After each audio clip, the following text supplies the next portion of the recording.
سلام بچه ها، ما اومدیم با یه آموزش جدید دیگه، آموزش کاور پوستای جوشدار و مخملی کردنشون. اولین کاری که میکنیم از آبرسان مای میکاپ برای پوستشون به عنوان زیرساز استفاده میکنیم. این آبرسان بهترین زیرساز هستش. پس اول قبل از شروع میکاپمون روی کل پوست شروع میکنیم به آبرسان زدن که پوست رو آماده کنیم برای زیرسازهای بعدی. بعد میام از پرایمر مای میکاپ استفاده میکنم. این پرایمر مخصوص پوستای چرب هستش، چون پوستشون جوش داره مسلما پوست چربی دارن. پس من از این پرایمر روی کل پوستشون بعد از آبرسانم میزنم. من پرایمر رو بیشتر با دستم میزنم چون احساس میکنم اینجوری بهتر میخوابه و تو خورد پوست بیشتر میره. برای کاور اولیه پوست ما از رنگدانه مای میکاپ استفاده میکنیم. بریم که بهتون بگم چه رنگایی برای کاور اولیه باید استفاده بشه.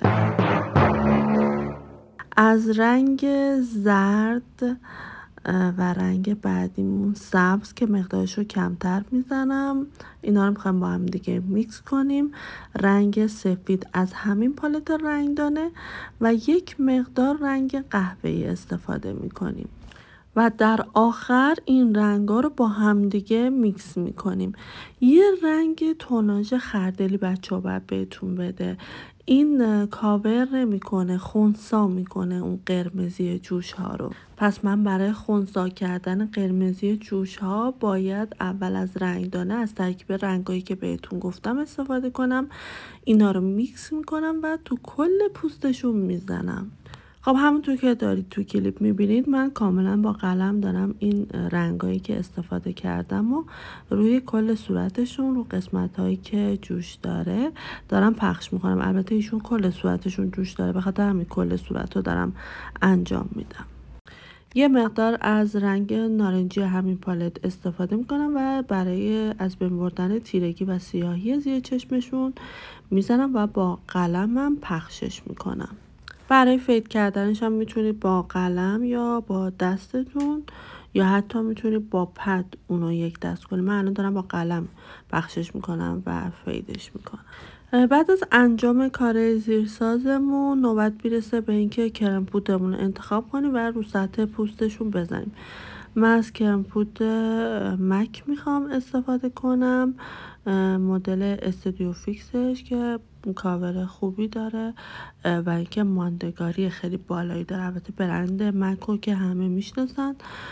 من NCC شو دارم استفاده میکنم که یه توناژ خوش رنگی داره، به همه پوستام میاد.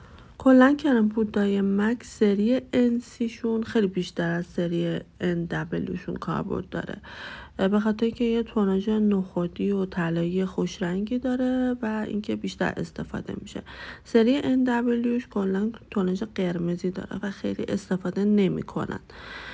من این کرم پود رو با یه پد تخم مرغی یک دستش میخوام. بچه پد تخم مرغیتون رو حتما نمدار کنید و موقعی که میخواید کرم پود رو یک دست کنید روی سطح پوست نکشید، حالت ضربه بزنید. ببینید من کاملا تو کلیپم مشخصه که من دارم ضربه میزنم، اصلا پد رو سطح پوست نمیکشم چون باعث میشه بافت کرم پودم باز بشه و کرم پودم تیکه تیکه بشه و اصلا قشنگ نشه و نخوابه روی پوست.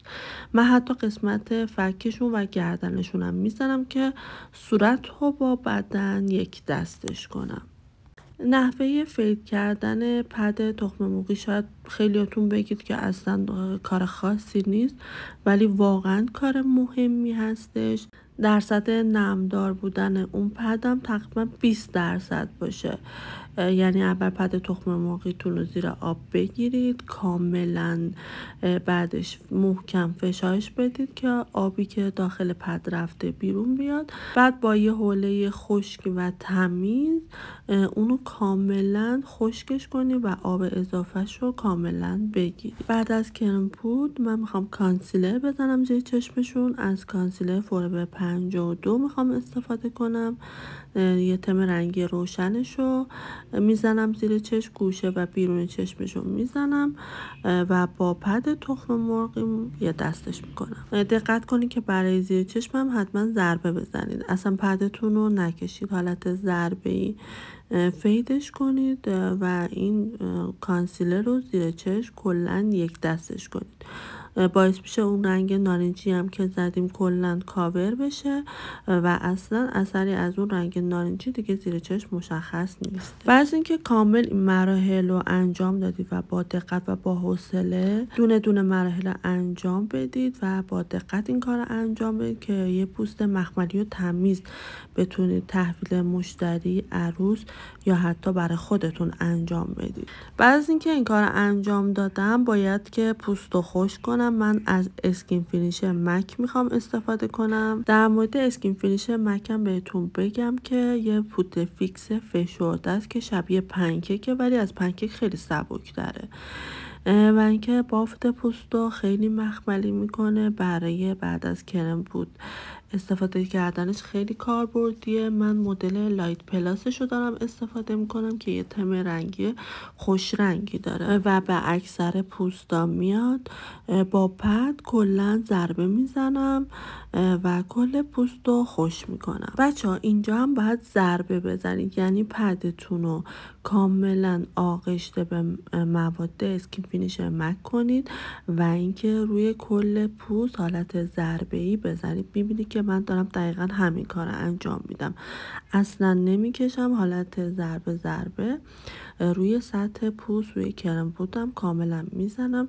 خیلی پوست رو یک دست میکنه، یه تم خیلی خوش رنگی هم به پوست میده، بافت پوست رو مخملی میکنه و از همه مهمتر که ضد آب میکنه و ماندگاری خیلی بالایی هم داره و اینکه با تعرق از بین نمیره، یعنی هر چقدر که پوست عرق کنه اون موندگار و یک دست هستش و ثابت کرم پودتون رو فیکس نگه میداره.